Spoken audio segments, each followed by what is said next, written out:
Hello there everybody, it's Macar890 and I'm going to be doing a basics tutorial with Sony Vegas 12.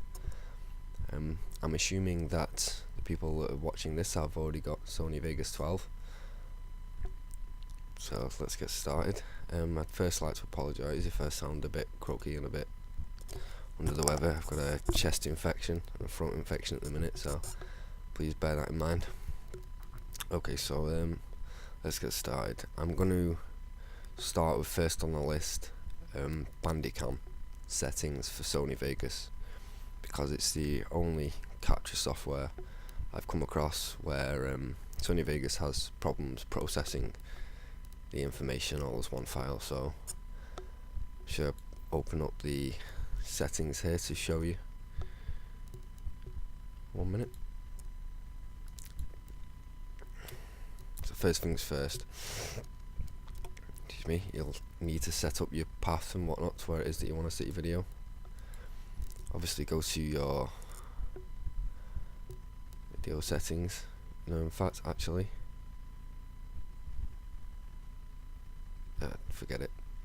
Go to your settings on the left hand side in video, click it, make sure that your primary sound device is your microphone, sorry, is the second one, and your primary is your first one.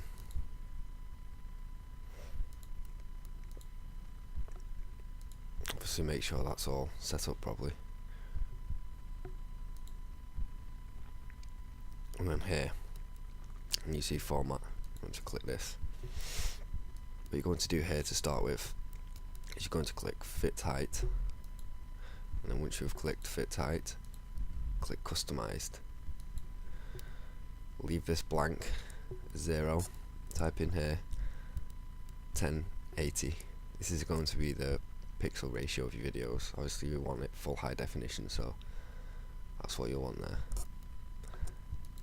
To be honest, you're not going to notice anything better than 30 frames per second. Most programs and games is by default set to 29,970 anyway, so I mean I just leave it at 30. The thing you are going to want to do though is to change the codec, because the default codec that Bandicam uses, Sony Vegas won't recognise your audio and your visual as one file if you use that codec. So you want to change it from Xvid, which is usually the default, to MPEG1.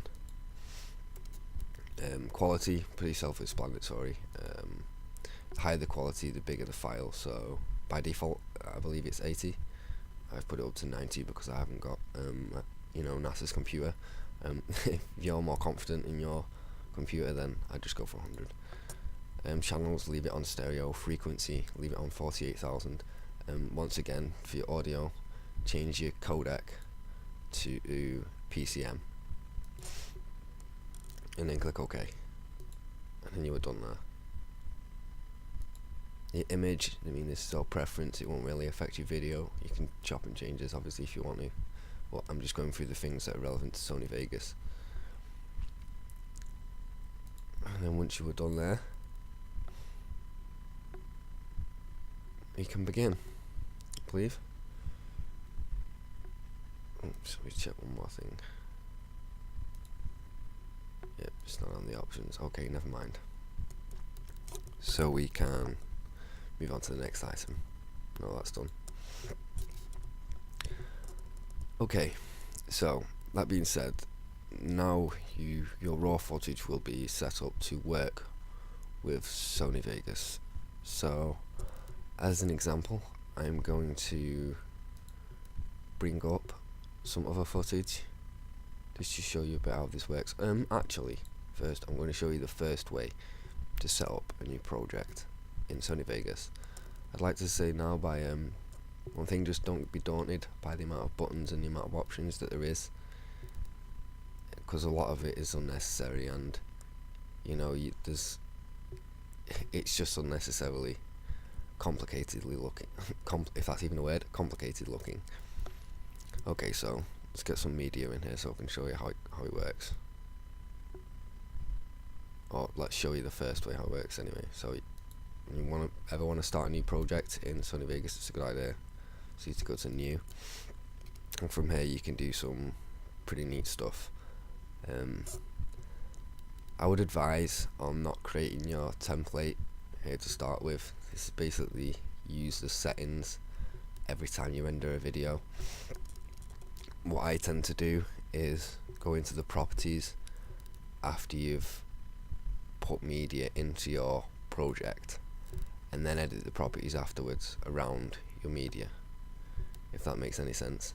So like here, obviously you can change the aspect ratio, which is mine's already set up for 1080 pixels. You can see there. Non-progressive scan, make sure it's at a pixel aspect ratio of 1. Your frame rate, want to bump that up a bit. Stereoscopic mode, obviously you want that off because you don't want 3D. Pixel format 8B, full resolution rendering quality best. A lot of the time this will depend on the individual video media that you have in the file. Gaussian, leave that as it is, and you can pretty much leave the rest as it is there. Like I say, if you wanted to have this set up for every single video, then you'd check this box here, start all new projects with these settings, and then make sure you save it. As you can see here, I've got it saved as a template, YouTube HD 1080 custom, so I know that's mine.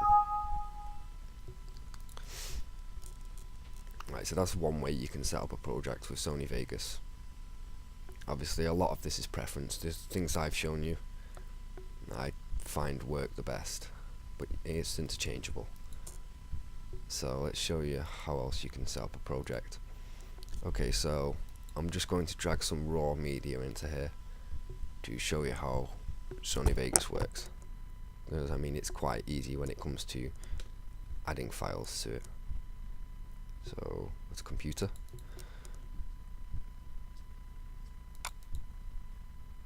Go to rendered movies. I believe we've got some here. Okay, so let's start with a short one. Well, I'm going to turn this into a video anyway, so I may as well use this in the tutorial. So we'll start with my intro. As you can see, if I go into the properties here, this is an MP4. Well, this isn't currently set up to handle MP4, but Sony Vegas will recognise what sort of file it is, and it'll just adjust itself based on the file. There you go, as you can see. We've added the file, and it's all there within the timeline. So it's added, I've drag and dropped it, and it's created these two things here. So let me just explain a bit about what this is and how to manipulate it and things like that. Basically, it's created two tracks here within the timeline. This is your timeline. As you can see, it's got, you know, the numbers on it that represent the keyframes. It's created two tracks. Now, important thing to remember is that there's two types of tracks. You've got an audio track and a visual track. Obviously, the audio track controls the audio, and the visual track contains the visual. That's not rocket science, that bit. But within each, there's a lot of options, as you can see here. I'm not going to go into too much depth because I don't want to confuse matters on the first tutorial, but I will cover it later on.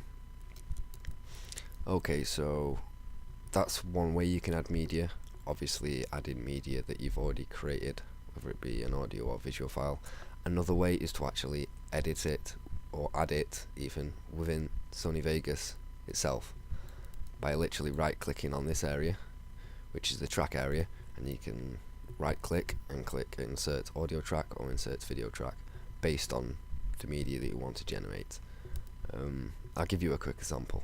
So let's insert a video track here. So let's say I've got my intro here which I wanted to play, so I'll just slide that over in a minute out of the way because this is where I'm going to add the text. So again, to add something, it's pretty straightforward. It's excuse me, pretty straightforward. You right click in the area that you want to work in. So I want to work in the actual timeline, and I want to,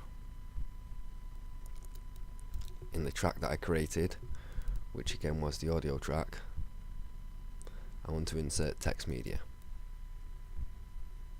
which is basically just exactly that. It's going to create a transparent background with one bit of text that I can edit.